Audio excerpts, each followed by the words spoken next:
وسعنا. بسم الله والصلاة والسلام على رسول الله أما بعد. فقد روي عن النبي صلى الله عليه وسلم في حديث صحيح أنه قال: من بنى لله مسجدا ولو كمفحص القطرة بنى الله له بيتا في الجنة. اس عظیم الشان اور تاریخی مسجد کا قائد جو مسجد کی تقریباً 5 صدی پرانی ہے، 5 صدی پرانی، جس کو 5 صدی پہلے گزرے حکمرانوں نے تعمیر کیا اور بعد میں سنی حکمران اورنگزیب نے اس میں مشرقی دروازے کا اضافہ کر کے اس مسجد کو سنی رنگ میں ڈھالا. تو نبی کریم صلی اللہ علیہ وسلم کی ایک چیز یاد آئی کہ آپ صلی اللہ علیہ وسلم نے فرمایا جو اللہ کے لیے مسجد بنائے پرندے کے گھونسلے کے برابر سے ہی، یعنی مسجد کوئی بہت بڑی نہیں، چھوٹی سی چھوٹی مسجد جس کا سائز پرندے کے گھونسلے کے برابر ہو، بن اللہ لہ بیتا فی الجنہ، تو اللہ تعالیٰ اس کے لیے جنت میں گھر بنا دیتا ہے.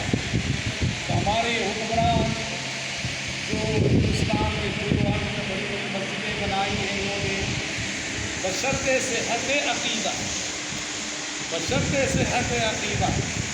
جن حکمرانوں نے یہ مسجدیں بنائی ہیں اتنی عالیشان کہ موجودہ دور کا آج کا انسان بھی جب دیکھ رہا ہے تو نگاہیں حیران اور ششدر رہ جا رہی ہیں.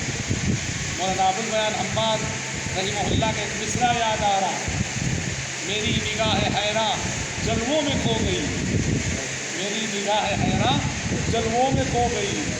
تو بالکل وہی کیفیت ہے، ایک ایک چیز کو دیکھ کر جو ہے حیرانی ہو رہی ہے.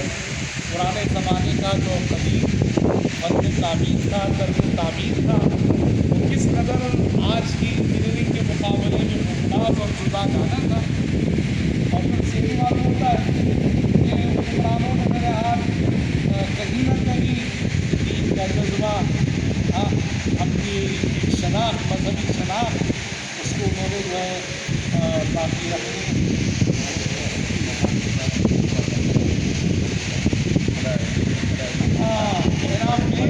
حضرت ابو قتادہ رضی اللہ عنہ کی حدیث اللہ باقاعدہ اس کے ساتھ کہ اذا دخل احدكم المسجد فلا يجلس حتى يصلي ركعتين.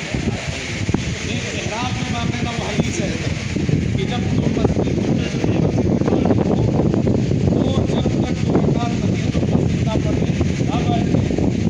وہ حدیث اور پھر حضرت عثمان رضی اللہ عنہ کا تذکرہ وغیرہ جو اورنگزیب نے، حالانکہ تعمیر کے اعتبار سے شیعہ حکمرانوں نے اس کو تعمیر کیا ہے، لیکن اورنگزیب نے سنی رنگ میں ڈھالا اس مسجد کو. الحمدللہ جس کے ثبوت اور جس کے شواہد اور جیتے جاگتے شواہد الحمدللہ ہمیں دیکھنے کو مل رہے ہیں. اللہ رب العزت بڑی رحمت کرے ایسے حکمرانوں کو جو صحت اعتقاد کے ساتھ جنہوں نے خدمت کی ہے دین کی، اسلام کی، اور ہماری عظمت کے ایسے روشن نشانات جو اس ملک میں چھوڑ گئے.